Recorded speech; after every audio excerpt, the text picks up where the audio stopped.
ரயில்வேல வந்து பார்த்தோம் அப்படின்னா +2 முடிச்சவங்க இல்லை டிகிரி முடிச்சவங்க 2 பேருமே ட்ரை பண்ணுற மாதிரி ஒரு போஸ்டிங் வந்து அவைலபிளாக இருக்குது. அந்த போஸ்டிங்கோட நேம் வந்து பார்த்தோம் அப்படின்னா NTPC அப்படிம்பாங்க, நான் டெக்னிக்கல் பாப்புலர் கேட்டகரி அப்படின்னு சொல்லுவாங்க. ஸோ இதில் வந்து நீங்கள் டிகிரி படிச்சிருக்கீங்க அப்படின்னா அதுக்கு தகுந்த மாதிரியான போஸ்டிங் போடுவாங்க. இல்லை நீங்கள் +2 மட்டும் தான் படிச்சிருக்கீங்க அப்படின்னா அதுக்கு தகுந்த மாதிரியான போஸ்டிங் வந்து அவைலபிளாக இருக்குது. ஸோ டிகிரி முடிச்சிருக்கீங்க அப்படின்னா உங்களுக்கு வந்து இந்த டிராஃபிக் அசிஸ்டன்ட் ஸ்டேஷன் மாஸ்டர் இந்த மாதிரியான போஸ்டிங் வரும். +2 முடிச்சிருக்கீங்க அப்படின்னா ட்ரெயின் கிளர்க்கு இல்லைன்னா ஜூனியர் லெவலில் போஸ்டிங் வந்து போடுவாங்க.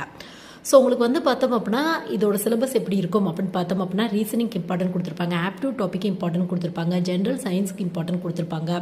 இது மட்டும் இல்லாமல் வந்து பார்த்தோம் அப்படின்னா பேசிக்காக வந்து ஜென்ரல் அவேர்னஸ் டாபிக் இம்பார்ட்டன்ட் வந்து கொடுத்துருப்பாங்க. உங்களுக்கு வந்து மோஸ்ட்லி ஃபுல்லாக ஆன்லைன் பேஸ் எக்ஸாமாக தான் இருக்கும். Computer based test 1, computer based test 2 இந்த மாதிரி எக்ஸாம்ஸ் வந்து கண்டக்ட் பண்ணுவாங்க. இது மட்டும் இல்லாமல் டைப்பிங் பொறுத்து உங்களுக்கு ஸ்கில் பேஸ்ட் டெஸ்ட் கூட வந்து கண்டக்ட் பண்ணுவாங்க. இதை பற்றி இன் டெப்த் வீடியோ நம்ம சேனலில் இருக்குது, வேணும் அப்படின்னா வந்து இங்கே செக் பண்ணி பார்த்துக்கோங்க.